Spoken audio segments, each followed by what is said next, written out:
So muna Kelly pumping scene. Atong cook, si Miss Frying Queen. Here's another episode of Misha Travelathon with me, Katarman Mission. So sa ato ang itinerary karon, madam?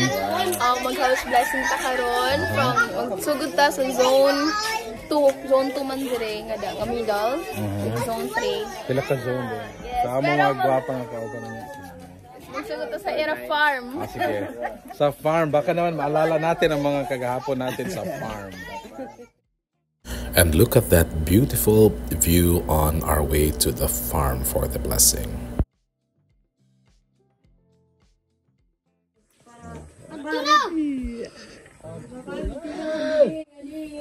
Nagtikang na kami.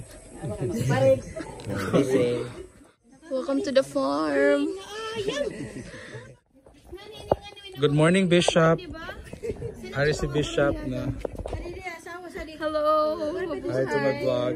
Good morning, Bishop. Ating obispo. So in the afternoon, we head on our way to the chapel for the Mass. Excited pa mga bata.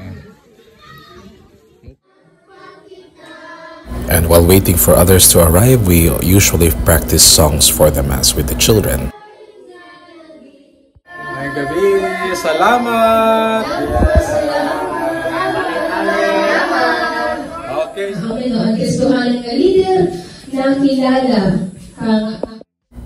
Despite having no electricity, tuloy pa rin ang lecture.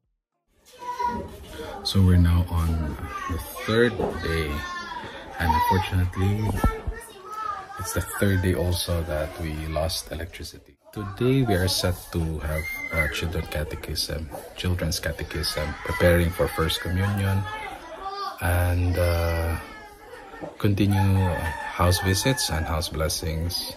And then in the afternoon, we have the 5 p.m. Mass. And then in the evening, we have women's gathering. So with no electricity now, perhaps we're going to just merge like immediately after Mass.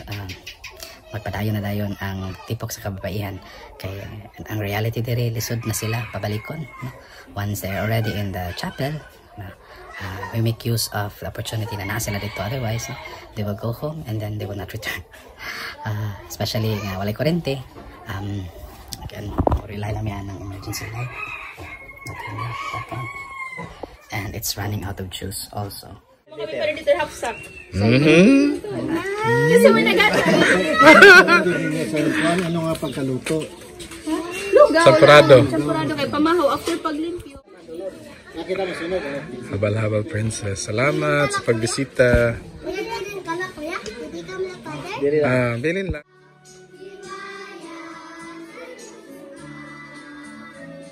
So we did a little icebreaker for the women before the gathering so that they will not fall asleep.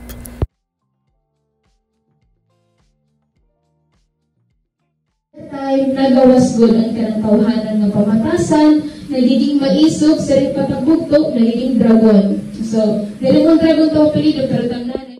We are on our way here to a dinner invite by Ate Marife, so we dropped by her parents before going for dinner. Mupay kapitay. Huwag mag-expect. Asya ginataan nga native na manak. Native na manok sa aton mga guests. Salamat kay Ate Marvic.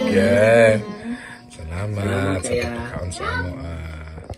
One realization that I have in mission is that it is our fellowship that gives life to our missionary activities, no matter how small or great they may be. And watch out for more in the upcoming episodes in my Misha Travelathon Katarman Mission.